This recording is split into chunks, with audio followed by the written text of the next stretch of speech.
మెదక్కు పరిశ్రమలు తీసుకొచ్చిన ఘనత ఇందిరమ్మదేనన్న సీఎం రేవంత్ కామెంట్లకు కౌంటర్ ఇచ్చారు బీజేపీ నేత రఘునందన్ రావు. పరిశ్రమలు వచ్చిందెప్పుడు, ఇందిరాగాంధీ గెలిచిందెప్పుడని ప్రశ్నించారు.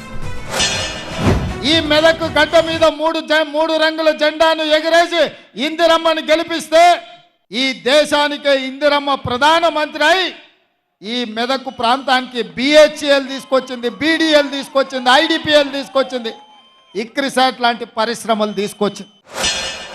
బిహెచ్ఎల్ మెదక్కి 1964లో వచ్చింది, ఇందిరమ్మ మెదక్కి 1980లో వచ్చింది. ఇక్రిసాట్ మెదక్ జిల్లాకి 1972లో వచ్చింది, ఇందిరమ్మ మెదక్కి 1980లో వచ్చింది. బీడీఎల్ మెదక్కి 1970లో వచ్చింది, ఇందిరమ్మ 1980లో వచ్చింది. ఒక్క పక్కన గడిలలో ఉండే దొర ఉన్నాడు, రెండో పక్కన ఓ పెద్దరెడ్డి ఉన్నాడు.